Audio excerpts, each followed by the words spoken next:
Di belakang saya saat ini sedang berlangsung, ini adalah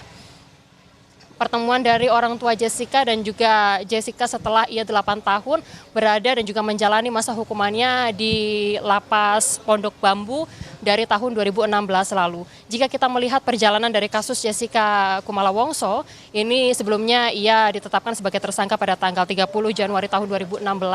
dan kemudian Jessica menjalani masa tahanan atau masa hukuman setelah ia divonis dan juga kemudian terbukti melakukan pembunuhan berencana terhadap rekannya yaitu Wayan Mirna Salihin pada tahun 2016 lalu, di mana dari hasil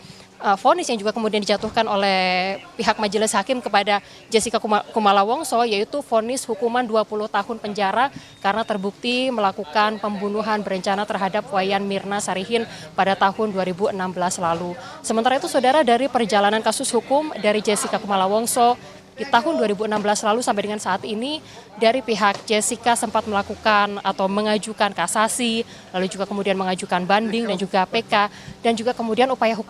hukum tersebut kemudian digagal begitu karena memang ada sejumlah pertimbangan dari majelis hakim dari Mahkamah Agung yang menyatakan untuk PK yang juga kemudian sempat diajukan pada tahun 2017 lalu dari Mahkamah Agung memutuskan untuk menolak PK yang diajukan ini karena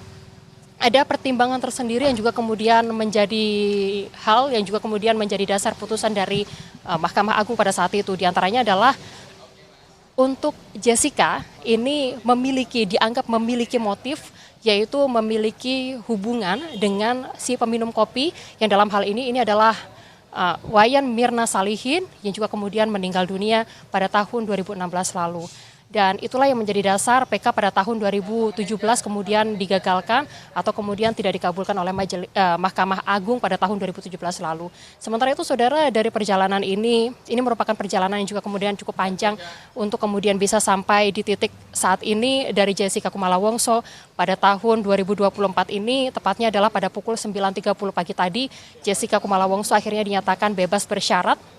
Dan juga kemudian ia keluar dari Lapas Pondok Bambu pukul 9.30 waktu Indonesia bagian Barat. Tadi ia tiba keluar dari lapas juga kemudian didampingi oleh pihak kuasa hukumnya. Di antaranya adalah Oto Hasibuan yang juga kemudian mendampingi serangkaian prosesi untuk bebas bersyaratnya Jessica Wongso pada hari ini. Di antaranya adalah tadi setelah keluar dari Lapas Pondok Bambu, Jessica kemudian menuju ke Kejari, Jakarta Timur, dan saat ini berakhir di Balai Permasyarakatan, di mana Balai Permasyarakatan ini nantinya menjadi prosedur akhir dari bebas bersyaratnya Jessica sebelum ia kemudian nantinya akan dikenai wajib lapor selama atau sampai dengan pada tahun 2032 mendatang. Dan untuk prosesi-prosesi ini seperti yang tadi kemudian disampaikan di Balai Permasyarakatan ini, nantinya Jessica juga akan diminta untuk kemudian menandatangani sejumlah dokumen yang juga kemudian menjadi penanda awal bebas bersyaratnya